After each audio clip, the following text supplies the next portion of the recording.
Assalamualaikum warahmatullahi wabarakatuh. Di sini saya akan melakukan tentang industri virtual, industri tentang kunjungan industri pengolahan tahu. Dan dosen pengampu ada Dr. Haji Siti Suryaningsih, MSI. Selaku saya Muhid Hadi Lokawana dari Program Studi Pendidikan Kimia jurusan Pendidikan IPA, Fakultas Ilmu Tarbiyah dan Keguruan dari Universitas Islam Negeri Syarif Hidayatullah, Jakarta.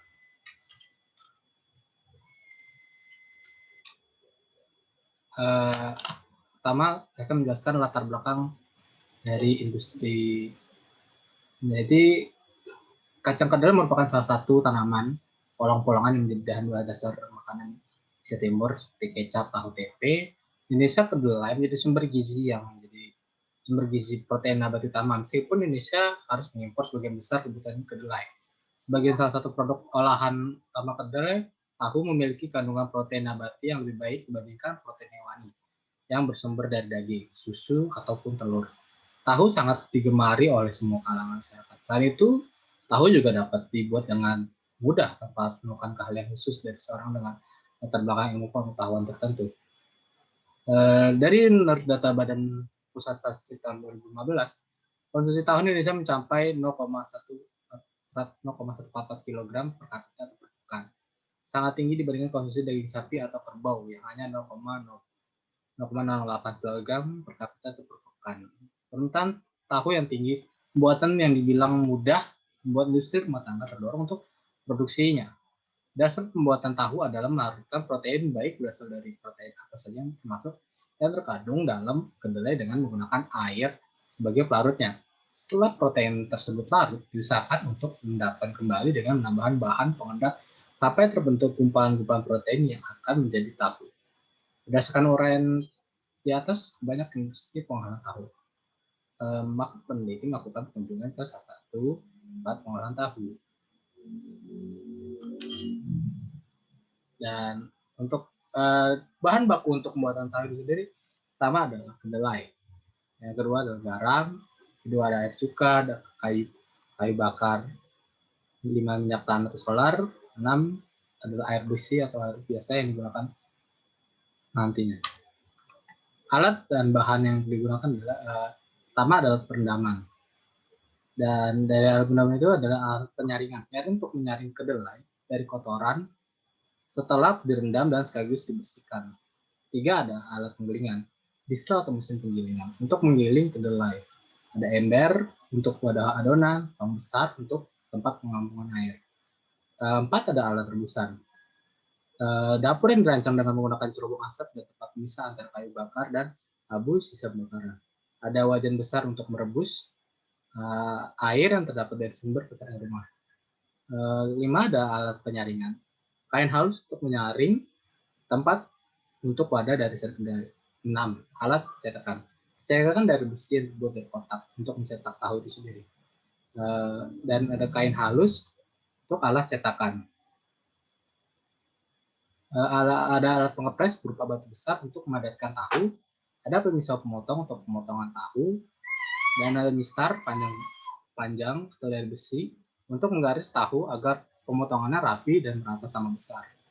Seperti yang kita lihat pada tahu yang pada umumnya di pasar, tahu itu bentuknya bersama ukurannya. Dan untuk proses dari pembuatan tahu itu sendiri, langkah-langkah dalam pembuatan tahu tersebut, yang pertama kita membersihkan kedelai dari segala macam kotoran yang menempel, maka air mengalir agar kotoran mengalir bersama dengan air tersebut. Setelah itu, kedelai digiling sampai halus menjadi seperti adonan, digiling sampai halus. Dan ketiga dalam wajan perebusan, ketika air sudah mendidih, masukkan adonan kedelai tersebut. 4. Setelah adonan kedelai mendidih, maka harus disaring dengan kain halus sebelum sudah disiapkan supaya sari kedelainya nyampas dapat terpisah. Lalu kelima, jika setelah disaring, sari kedelai siap diberikan cuka sesuai takaran atau kedelai yang digunakan. Setelah diberi air cuka, lalu diaduk sampai terjadi gumpalan-gumpalan menyerupai tahu. Tunggu beberapa menit hingga gumpalan tersebut mengendap. Maka sebelum dicetak, air di atas gumpalan tersebut harus diambil terlebih dahulu atau dibuang. Dan yang keenam adalah lalu cetakan tahu disiapkan, yaitu berupa besi bentuk kotak berlapis-lapis kain halus yang tipis. Gumpalan tersebut dituang dalam cetakan, kemudian diperas atau dipres dengan batu 15-20 menit dan sampai gumpalan tahu tersebut jadi padat menjadi satu. Kemudian dibuka dan diambil dari cetakan. Lalu didiamkan beberapa menit dan dipotong sesuai ukuran yang diinginkan menggunakan mistar. Setelah potongan tahu ditata dan rapi dalam ember yang diberi shading supaya tidak hancur dan dapat bertahan lama untuk pembuatan tahu itu sendiri. Dan selanjutnya adalah produk dari tahu tersebut. Jadi banyak sekali produk dari tahu-tahu yang dibuat dari berbagai industri tahu di Indonesia. Terutama ada contoh produk dari tahu putih, ada tahu sutra, ada tahu kuning, tahu takwa, tahu coklat, tahu air, tahu susu, tahu bulat. Kebanyakan tahu yang berada di pasaran yang terbuat dari industri itu yaitu tahu putih, tahu kuning, dan tahu coklat. Karena sering dikonsumsi oleh masyarakat itu sendiri. Dan untuk limbah industri itu sendiri, air limbah industri tahu tempe yang tidak dapat dikelola dengan baik dapat menimbulkan dampak terhadap lingkungan. Contohnya dampak bau dan eutrofikasi badan air penerima air limbah. Air limbah industri tahu mengandung protein tinggi sehingga kandungan nitrogen dan fosfat tinggi pada air limbah dapat berdampak pada aroma yang tidak sedap dan eutrofikasi. Proses pengolahan air limbah ini dapat menyisihkan beban organik di air limbah tahu dan menunjukkan dengan nilai penurunan chemical oksigen Gemen atau COD hingga 90%. Begitu juga dengan nilai total suspended solid atau TSS turun hingga 90%. Nilai akhir dari olahan experience keolin sebesar 500 mg liter dan TSS menjadi 170 mg per liter. Dan selanjutnya ada K3 yang industri. Dalam industri tahu itu sendiri ada terdapat K3 industri yang harus diperhatikan. Karena dalam penilaian risiko dapatkan 31 hazard dengan existing risk dengan perhitungan pengendalian yang telah ada. Pada proses pembuatan tahu, kelompokkan menurut tabel risiko fine dan penulis memberikan tanda tiap level risiko dengan warna yang mewakili tiap risiko. Jadi setiap tahap pembuatan tahu itu ada dapat risiko itu sendiri dari setiap warnanya.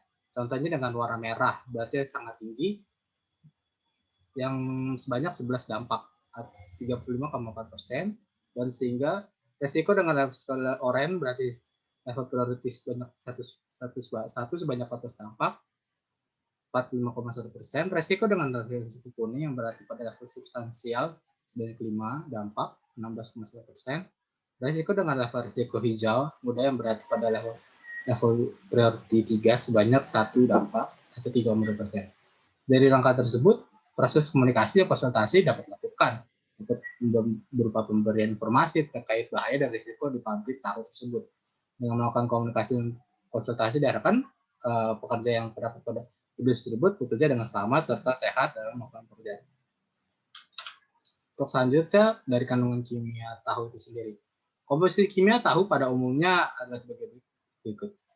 Kadar air 84-90%, kadar protein 55-8%, lemak 3-4%, dan karbohidrat 2,4% per 20. Dalam tabel komposisi pangan atau TKPI, mengandungan energi 80 kali kalori, protein 10,9 gram, lemak 4,7 gram, dan karbohidrat 0,8 gram per 100 gram bahan. Selain itu, tahu juga mengandung kalsium dalam jumlah cukup tinggi sebesar 223 gram.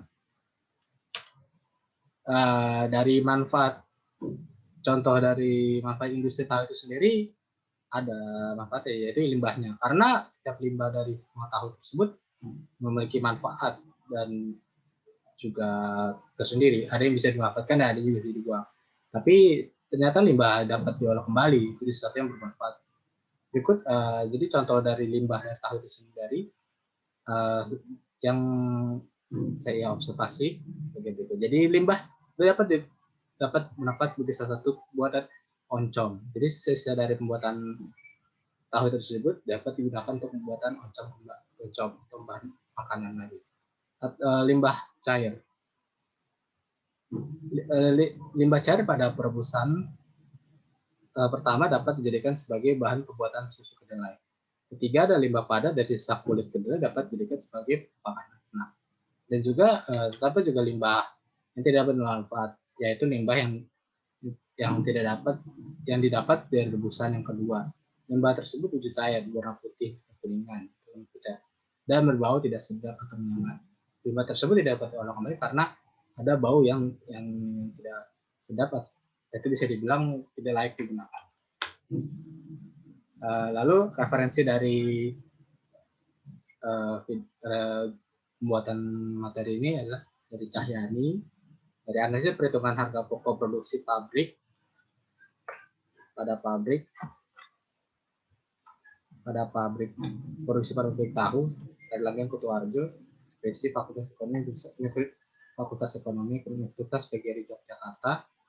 Ada Gusainya adalah Universitas Indonesia, analisis keselamatan dan kesehatan kerja di penyalakan kulit X tahun 2012, skripsi Fakultas Kesehatan Masyarakat Universitas Indonesia Depok. Ada F. Rahmawati, materi kegiatan teknologi proses pengolahan tahu dan perawatan limbahnya. Lanjut ini 2012, terus adalah website staff.uni.h.id. Sekian dari penjelasan video dari saya. Maaf jika ada salah kata atau penyebutan. Assalamualaikum warahmatullahi wabarakatuh.